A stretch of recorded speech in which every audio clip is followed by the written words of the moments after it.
Hello everyone, দেখো এই প্রশ্নে কি বলেছে NH4NO3 তে উভয় নাইট্রোজেন পরমাণুর সংকরায়ন অবস্থাটা কি সেটা জানতে চেয়েছে বা বের করতে বলেছে। কে আছে? NH4NO3, তাই না? তাহলে এইখানে একটা নাইট্রোজেন রয়েছে, এখানে একটা নাইট্রোজেন রয়েছে। এই দুটো নাইট্রোজেন এর সংকরায়ন অবস্থাটা কি সেটা জানতে চাইছি। তো কিভাবে সলভ করবো এই প্রশ্নটার? খুব গুরুত্বপূর্ণ, তাই না? দেখো, এই প্রশ্নটাকে সলভ করতে গেলে প্রথমে আমাকে কি করতে হবে? এই দুটোকে ভেঙে দিতে হবে। ভেঙে দিলে পরে কি হচ্ছে দেখো, NH4 প্লাস আর একটা হবে NO3 মাইনাস। এবার নিশ্চয়ই করতে পারবে, তাই না? এইটুকুনি কিন্তু প্রবলেম ছিল আমাদের, তাই না? এইটুকুনো প্রবলেম ছিল, যার জন্য মনে হচ্ছিল কি হবে না হবে। দেখো, এবার এটাকে সলভ করার কোনো ব্যাপার নয়। কি দিয়ে সলভ করব আমাদের সেই সূত্রটা দিয়ে। কি ছিল? H ইজ ইকুয়াল টু কি ছিল? Half of V plus X plus A minus C, তাই না? যেখানে এইচ কি ছিল? Hybridization number. ভি কি ছিল? যে কেন্দ্রীয় পরমাণু যোজ্যতা কক্ষের ইলেকট্রন। ওকে। এক্স কি ছিল? একযোজী পরমাণুর সংখ্যা। এ কি ছিল? অ্যানায়নের সংখ্যা। সি কি ছিল? ক্যাটায়নের সংখ্যা, তাই না? এগুলো আমরা জানি, যেহেতু এগুলো আগের ভিডিওতে একদম ডিটেইলে বলে দেওয়া হয়েছিল কোনগুলো একযোজী পরমাণু, কোনগুলো দ্বিযোজী পরমাণু। ঠিক আছে? যোজ্যতা কক্ষের ইলেকট্রন কি করে বের করে, যারা দেখোনি আগের ভিডিওগুলো অবশ্যই দেখো।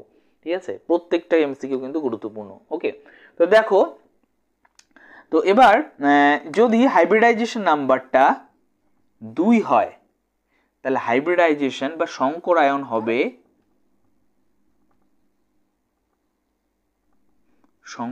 হবে হচ্ছে গিয়ে sp। যদি হাইব্রিডাইজেশন নাম্বার 3 আসে, মানে এর মানটা 3 আসে ক্যালকুলেশন করে, কিভাবে ক্যালকুলেট করতে হয় দেখাচ্ছি। তাহলে হবে sp2, আর যদি 4 আসে sp3, যদি 5 আসে sp3d, এরকম করে করে কিন্তু হয়। ঠিক আছে? তো দেখো, তাহলে আমি প্রথমে এটাকে তুলি, হচ্ছে গিয়ে NH4 প্লাস। এটার ক্ষেত্রে প্রথমেই আমাদের কি বের করতে হবে? তাহলে ভি বের করতে হবে। ভিটা কি? ভি হচ্ছে কি বলেছি? কেন্দ্রীয় পরমাণুর যোজ্যতা কক্ষের ইলেকট্রন। এখানে কেন্দ্রীয় পরমাণু কে হবে? NH4 এর ক্ষেত্রে নাইট্রোজেন। কিভাবে বের করব?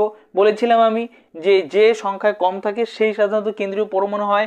এখানে হাইড্রোজেন তো রয়েছে 4টা, নাইট্রোজেন রয়েছে 1টা, তাই নাইট্রোজেন কিন্তু কেন্দ্রীয় পরমাণু। তাই নাইট্রোজেন এর যে যোজ্যতা কক্ষে ইলেকট্রন কটা রয়েছে কি করে বের করব? নাইট্রোজেনের অ্যাটমিক নাম্বার হচ্ছে গিয়ে 7, তাহলে 1s2 2s2 2p3, তাই না? তাই না? তাহলে পরে দেখো, যোজ্যতা কক্ষ বলতে বোঝায় সব থেকে বাইরের কক্ষে কটা রয়েছে? সব থেকে বাইরের কক্ষে ইলেকট্রন কিন্তু 5টা রয়েছে। 3 আর 2 যোগ করলে কত হবে? 5। 5টা রয়েছে ইলেকট্রন। যেহেতু 5টা ইলেকট্রন রয়েছে, তাই ভি কিন্তু 5 হয়ে যাবে। ওকে, দেন কি বের করব? এক্স। এক্স কি? নাম্বার অফ মনোভ্যালেন্ট অ্যাটম বা একযোজী পরমাণু সংখ্যা। কারা একযোজী পরমাণু? Hydrogen, fluorine, chlorine, bromine, iodine, এরা, তাই তো? দেখো, এখানে হাইড্রোজেন রয়েছে, তো এখানে হাইড্রোজেন রয়েছে। কটা হাইড্রোজেন রয়েছে? 4টা। তাহলে একযোজী পরমাণু সংখ্যা কত হবে? 4 হবে। ওকে, দেন কি রয়েছে? এ। A means anion, right? Anion. দেখো তো, এখানে অ্যানায়ন রয়েছে। যদি মাথায় নেগেটিভ চার্জ থাকে তার মানে অ্যানায়ন, যদি মাথায় পজিটিভ চার্জ থাকে তাহলে ক্যাটায়ন।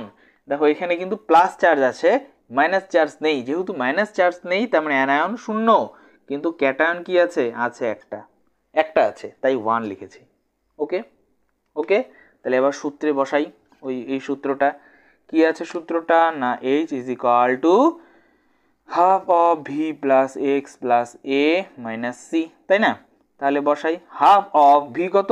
এখানে 5, এক্স কত? 4, এ কত? 0, সি কত? 1 মাইনাস 1, তাই না? তাহলে কত হয়ে গেল? হাফ অফ, তাহলে হচ্ছে গিয়ে 8, তাই না? That mean 4। তাহলে 4 হলে পরে কি হয় হাইব্রিডাইজেশনটা বা সংকরায়ন? sp3। তার মানে প্রথমটা কত হবে? প্রথমটা কিন্তু এটা হয়ে যাবে sp3। ক্লিয়ার? ক্লিয়ার? নেক্সট পরেরটা করব। পরেরটা কি আছে? পরেরটা আছে NO3 মাইনাস, তাই না? দেখো এবার এখানে N আছে, তার মানে কি N আছে মানে কি, N আছে মানে হচ্ছে গিয়ে যে এটা কি সেন্ট্রাল অ্যাটম, কেন্দ্রীয় পরমাণু, যেহেতু সংখ্যায় একটা আছে। আর এর যোজ্যতা কক্ষে ইলেকট্রন কটা হবে, আগেও দেখেছিলাম যোজ্যতা কক্ষে ইলেকট্রন কটা ছিল, 5টা ছিল। দেন এক্স হচ্ছে একযোজী পরমাণু সংখ্যা, এখানে কিন্তু একযোজী পরমাণু নেই, আছে? নেই তো, একযোজী পরমাণু কিন্তু এখানে নেই। একযোজী পরমাণু কাকে কাকে বলেছিলাম, hydrogen, fluorine, chlorine, bromine, iodine, এদেরকে। এখানে হাইড্রোজেনও নেই, ফ্লুরিনও নেই, ক্লোরিনের, ব্রোমিনও নেই, আয়োডিনও নেই, সেই কারণে এক্স উইল বি 0, যেহেতু একযোজী পরমাণু নেই। এ অ্যানায়ন আছে, হ্যাঁ আছে তো, এই যে মাইনাস চার্জ আছে, একটা আছে, তাই না? সি কি ক্যাটায়ন, ক্যাটায়ন মানে প্লাস চার্জ আছে, নেই তো, তাহলে কত হবে, 0। ওকে, তাহলে হাফ ভি কত হয়ে যাচ্ছে, তাহলে 5, এক্স কত হয়ে যাচ্ছে 0, অ্যানায়ন আছে একটা, ক্যাটায়ন নেই, বাস হয়ে গেল। তাহলে কত হচ্ছে 6, দ্যাট মিন 3, রাইট?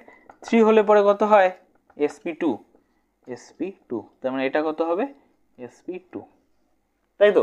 তাহলে প্রথমটা হচ্ছে sp3, তারপরটা হচ্ছে sp2, তার মানে দেখো এই যেটা অপশন sp3 sp2, তাহলে এটাই আমাদের কারেক্ট অ্যান্সার। ওকে, অন্যগুলো কিন্তু নয়। ওকে, এটাই সঠিক উত্তর, আর এভাবেই প্রশ্নটাকে সমাধান করতে হবে। আমার মনে হয় এই জায়গাটায় সব থেকে তোমাদের প্রবলেম হচ্ছিল হয়তো বা, তো এইটাকে কিন্তু এইভাবে সলভ করে নিয়ে আমরা করব। ওকে ওকে।